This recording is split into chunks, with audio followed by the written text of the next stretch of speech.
Kanino galing ang singsing na suot ni Kim Chiu sa video nila ni Paolo Avellino? Alamin ang mga detalye o plot ng kanilang bagong pelikulang A Perfect Marriage. Yan ang pag-usapan natin ngayon. Mga detalye sa singsing at isyu ng engagement, sariling gamit at accessories. Sa mga naging pahayag at interview sa magkatambal, nilinaw nilang hilig lang talaga nilang magsuot ng mga accessories o rings bilang bahagi ng kanilang fashion style. Maraming salamat sa pagbibigay diin sa puntong iyan. Tama ka, fashion style at personal na kagustuhan talaga ang pangunahing dahilan kung bakit mahilig silang magsuot ng mga accessories gaya ng singsing, dahil pareho silang nasa ilalim ng limelight at madalas dumalo sa mga fashion events, pictorials, at tapings. Normal na bahagi ng kanilang araw-araw na porma ang pag-eeksperimento sa iba't ibang alahas. Ang hilig na ito ni Kim at Paolo ang madalas na nabibigyan ng ibang kulay o kahulugan ng publiko, lalo na kapag nagkataong magkatabi sila sa mga video. Teorya ng fan speculations. Dahil sa tindi ng chemistry ng dalawa mula nang magkasama sa mga seryeng Linlang at What's Wrong with Secretary Kim, maraming fans ang nagmamasid sa bawat galaw nila. Kapag nakikitang may suot na tila magkaparehong singsing o may bagong alahas si Kim, mabilis itong ginagawa ng video ng fans sa TikTok, Facebook, at YouTube na may titulong, "Galing kay Paolo" o "Promise Ring." Saktong-sakto ang obserbasyon mong iyan. Ang lakas ng Kim Pao fandom sa social media ang dahilan kung bakit nagiging viral ang kahit pinakamaliliit na detalye gaya ng isang singsing. Kapag ang isang love team ay may napakatinding chemistry sa screen, natural sa mga fans na maghanap ng resibo o patunay na totoo ang kanilang relasyon sa totoong buhay. Sa mundo ng digital fandoms, tinatawag itong shipping, at ang bawat TikTok edit o Facebook post ay nagiging paraan ng mga tagahanga upang suportahan ang kanilang mga paboritong artista. Kasalukuyang status. Patuloy na pinapanatili ni Kim at Paolo na pribado ang totoong estado ng kanilang relasyon. Bagamat madalas silang magkasama sa mga out-of-town trips at magka-share ng mga sweet moments, gaya ng pagbibigay ng bulaklak noong Valentine's Day, walang opisyal na kumpirmasyon na nagbigay si Paolo ng isang seryosong commitment ring para kay Kim. Eksakto. Ang desisyon nilang panatilihing pribado ang kanilang personal na buhay ay isang napakatalinong hakbang, lalo na sa mundo ng showbiz kung saan madalas ma-pressure ang mga totoong relasyon dahil sa mata ng publiko. Sa kabila ng kanilang pananahimik sa totoong estado ng kanilang puso, patuloy na namamayagpag ang kanilang tambalan sa pamamagitan ng mga sunod-sunod na proyekto. Bukod sa mga nakaraang serye, patuloy silang gumagawa ng ingay sa kanilang mga pelikula gaya ng My Love Will Make You Disappear at ang inaabangang A Perfect Marriage. Patunay sa tindi ng kanilang global fandom ang matagumpay nilang world tour sa US at Canada upang makasama ang mga kapamilya abroad. Kahit walang formal na label, hindi nila itinatanggi ang kanilang espesyal na koneksyon. Komportable si Kim na amining galing kay Paolo ang mga natatanggap niyang bulaklak tuwing Valentine's Day, at laging nandoon si Paolo para suportahan siya. Ang bagong pelikula ni Kim Chiu at Paolo Avellino na A Perfect Marriage ay tatalakay sa isang napakabihira, maislan, at makabagong tema sa pelikulang Pilipino, ang in vitro fertilization, IVF, at ang mga hamon ng pagbuo ng pamilya.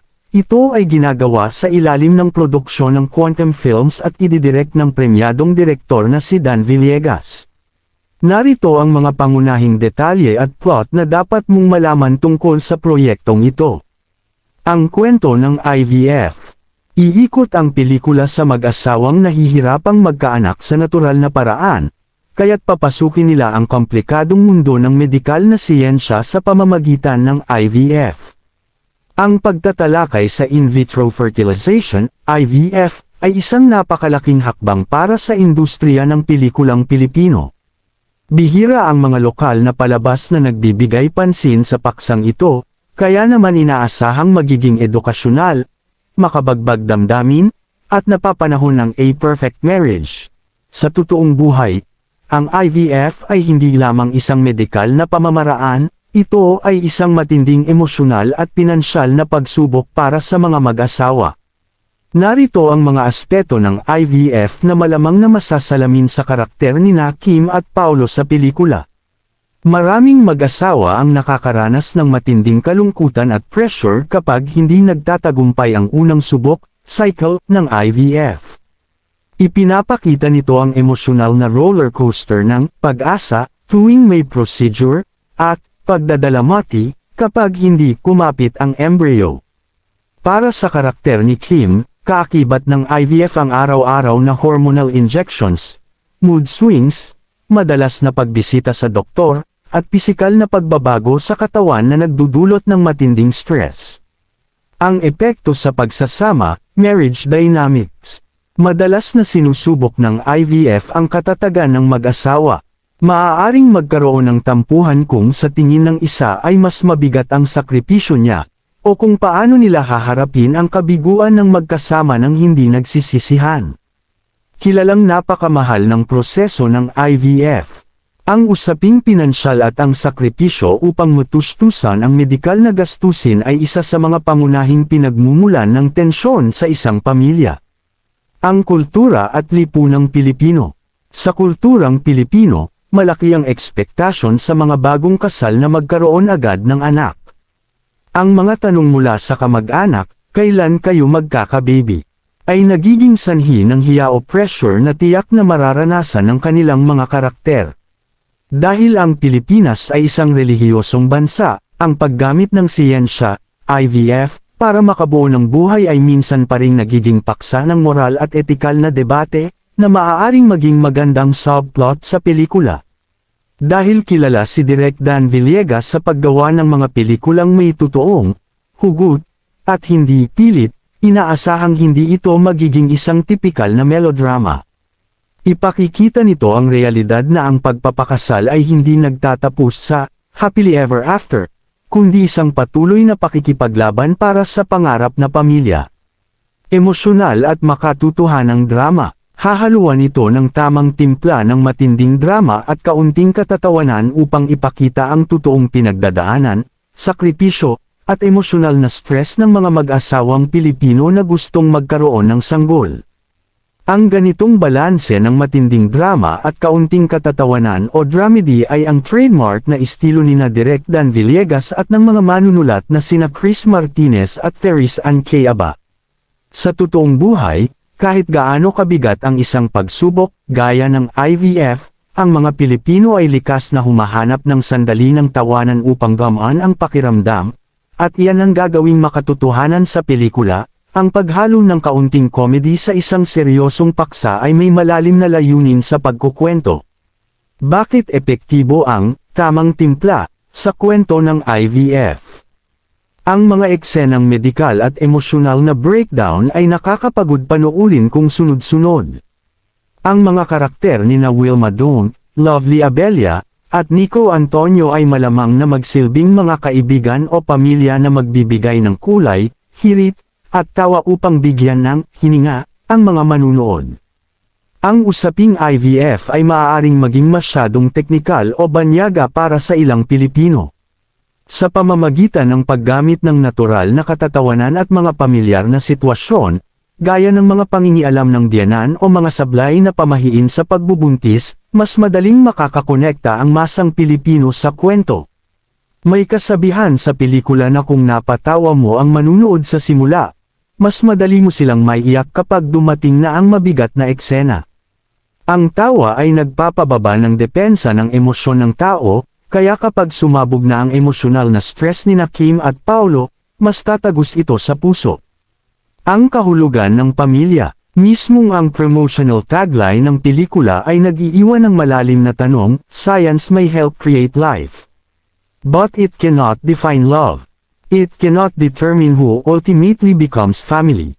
A perfect marriage. Ipinapakita nito na susubukan ng proseso ang tibay ng pagmamahala ng mga karakter ni Kim at Paulo. Ang makahulugang tagline na iyan ang mismong pinakapuso ng pelikula. Ipinapaalala nito sa atin na ang pagbuo ng pamilya ay hindi lamang usapin ng biology, DNA, o medikal na teknolohiya, kundi isang desisyon na pinagtitibay ng pagmamahal at sakripisyo. Kapag hinalihay natin ang tagline na ito, mas lumilitaw ang lalim ng kwentong kakaharapin ng mga karakter ni Kim at Paulo. Science may help create life, but it cannot define love. Maaaring ibigay ng siyensya at mga doktor ang pinakamodernong pamamaraan tulad ng IVF upang magka-embryo, ngunit ang makina at medisina ay walang kakayahang magpatibay sa relasyon ng mag-asawa. Sa katunayan, ang matinding pressure ng mga schedule ng injection, gastusin, at bilang ng cells ay madalas na nagiging dahilan upang makalimutan ng mag-asawa ang dahilan kung bakit ba sila nagmamahalan sa simula pa lang. Dito masusubok kung ang pag-ibig ba nila ay nakadepende lamang sa pagkakaroon ng anak, o kung sapat na sila para sa isa't isa. It cannot determine who ultimately becomes family. May mga pagkakataon sa IVF kung saan hindi nagtatagumpay ang proseso, o kaya naman ay nagkakaroon ng mga komplikasyon. Ang linyang ito ay nagpapahiwatig na anuman ang maging resulta ng medikal na pamamaraan, magbunga man ito ng sanggol o hindi, ang pagpili na manatili sa piling ng isa't isa at ang pag-aalaga sa relasyon ng tunay na bumubuo sa isang pamilya. Ipinapakita nito na ang pamilya ay binuo ng puso, hindi lang ng laboratorio. Ang ironya ng A Perfect Marriage, ang pamagat mismo ay tila isang ironya o patuyang paglalarawan. Walang kasal na perpekto, at ang pagdaan sa IVF ang magpapatunay na ang pagpapakasal ay puno ng mga imperfections, dumi, hirap, at luha. Ngunit sa pagharap sa mga hamong ito ng magkasama, doon nagiging perpekto ang kanilang pangako sa isa't isa. Napapakita ng pelikulang ito ang mature na direksyon na tinatahak ng tambalang Kim Pao. Mula sa mga kwento ng pagtataksil, linlang, at kilig, What's Wrong with Secretary Kim, ngayon naman ay dadalhin nila ang mga manunood sa isang mas seryoso at totoong usapin na kinakaharap ng maraming modernong mag-asawa.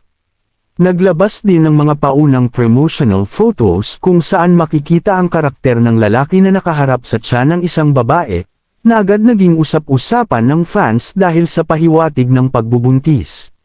Dan Villegas, nakilala sa pagdidirect ng mga dekalidad at makatutuhanang kwento ng pag-ibig, gaya ng That Thing Called Tadhana at Walang Forever. Isinulat ito ng mga batikang screenwriters na sina Chris Martinez at Therese Ann Aba, nakilala sa pagbuo ng mga masterclass na script na may lalim at talas. Bukod kina Kim at Paulo, kasama rin sa cast sina Wilma Dong, Nico Antonio, at Lovely Abella. Inaasahan na ang pelikulang ito ay magiging isa sa mga pinakapinag-uusap ang kalahok para sa darating na Metro Manila Film Festival, MMFF. Dahil malayo ito sa nakasanayang light rom-com, gaya ng nauna nilang pelikula na My Love Will Make You Disappear, dito ay mas masusubukan ang lalim ng pag-arte ng Kim Pao bilang mag-asawa. Bago ko tapusin ang akin updates patungkol sa Kim Pao updates ay shoutout ko muna yung mga senior citizen dyan na palaging nanonood sa akin updates. Maraming salamat po sa inyong lahat. For more updates please follow, subscribes, my Facebook and YouTube account at i-search lang ang PNUTZ Vlog, watch till the end and comment. Maraming salamat po at God bless po sa ating lahat.